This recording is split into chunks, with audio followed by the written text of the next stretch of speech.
What's up? Oh my gosh, the lighting is, there we go. A little better. Ah, there we go. Got a little lighting there. Anyways, 2 beers here. Octoberfest. Gonna drink these beers with you. I already drank more than half for the podcast that I just did. But these are both from Treehouse Brewing Company. I'm recovering from a hangover, only to continue the party by myself here, quarantine mode.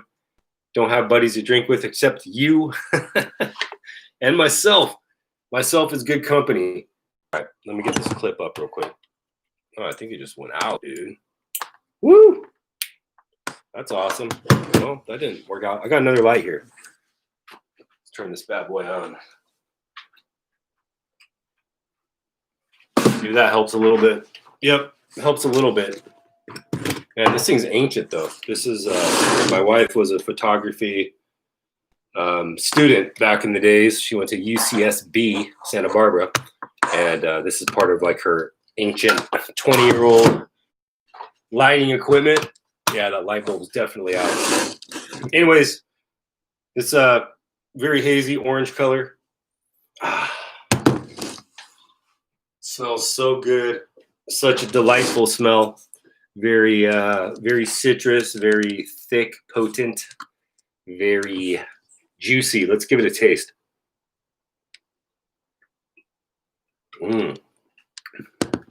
Bright, citrusy, creamy, good mouthfeel all around. Good yeastness. You ever do one of these before? It's supposed to stand up and hold this thing out. This is the proper way to hold it. Not like this, not like that. Definitely not like this. Octoberfest education. Boom. Hold your beer out. It's supposed to be 4 fingers in. Do it as long as you can. I've practiced a few times with my buddy. I think I went maybe a couple minutes before I started getting tired. You can't switch arms. You can't use your other arm to assist. It's just straight hold it out.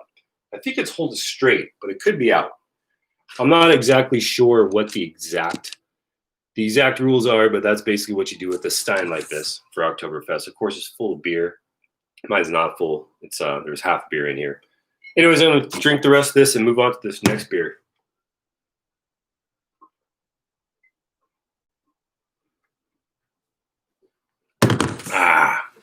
All right.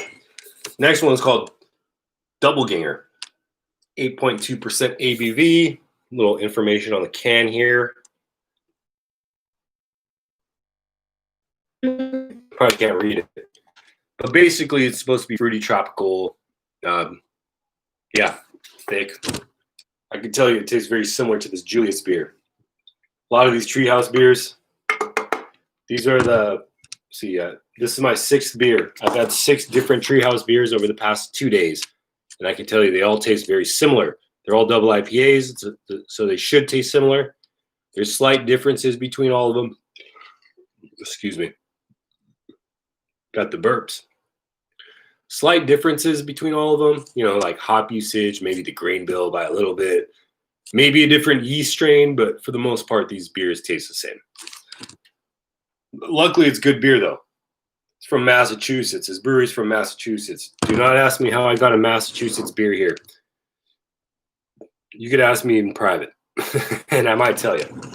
Anyways, very similar color. Oh, yeah, look at my mug, by the way. It says München.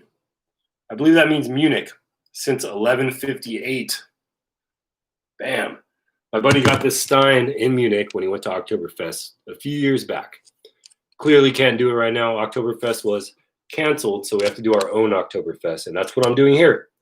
I don't have the Lederhausen. I don't have the hat with the feather in it. I don't have the suspenders, but hey, I got the main essential ingredient, which is beer. Let's give this a smell. Definitely is more piney, spicy, juicy than the last beer. It smells a lot more bold. It smells a lot more sweet. Still the same amount of yeast, but let's give it a taste.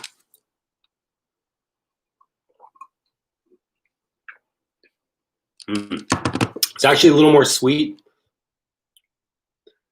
and a very good soft mouthfeel. I think Treehouse does a very good job of being consistent, and the beers are very good. I have a lot more beers here I'm going to share with you in the future, though. Like these, wow. It's got a ton of beer, a ton of Miami beer or Florida beer. 4 4-packs right up here.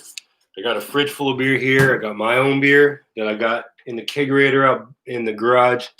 2 IPAs that I made, one with peach, one with blueberry and vanilla. And those are about 6-7%ers. And I have a bunch of beer out in that fridge as well. So I'm going to be drinking a lot of beer on the shows until I'm inspired to do otherwise. Which is, back in the days, I was doing a lot more like self-improvement stuff. Like, hey, this is how you work on yourself. This is how you get a date. This is how you talk to girls, blah, blah, blah. But, that was more like when I was recently in this relationship. And now I'm like 5, 6 years, 7 years into this relationship. And I just really haven't thought about that kind of stuff anymore. If you have any questions about like relationships and females, I think I have a pretty good understanding of how it works. I've been in a couple very long-term relationships, including this one.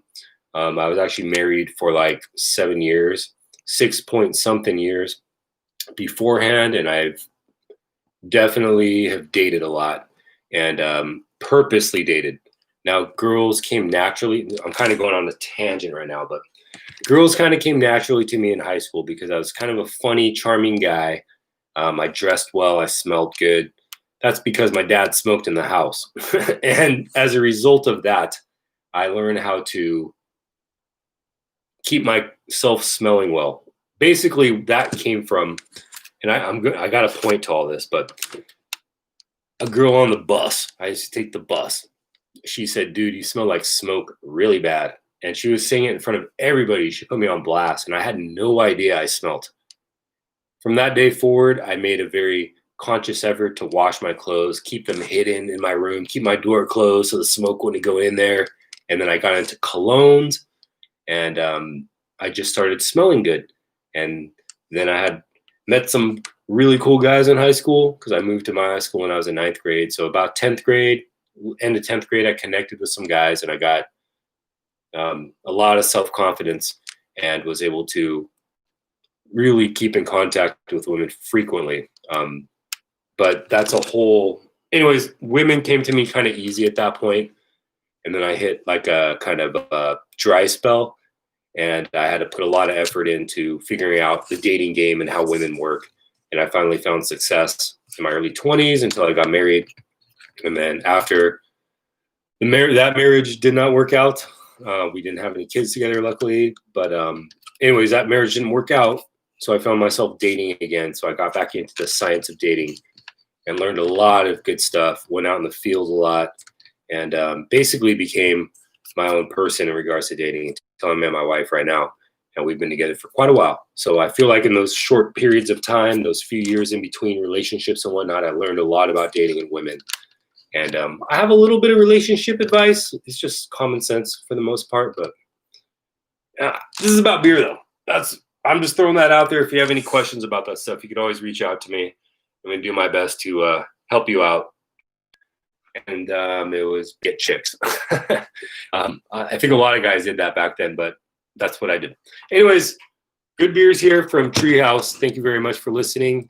Check out my podcast, Be Mine a Show, at BeMineAShow.com, Spotify, iTunes, Google Podcasts, all that good stuff. Take care of yourself, and I'll be back soon.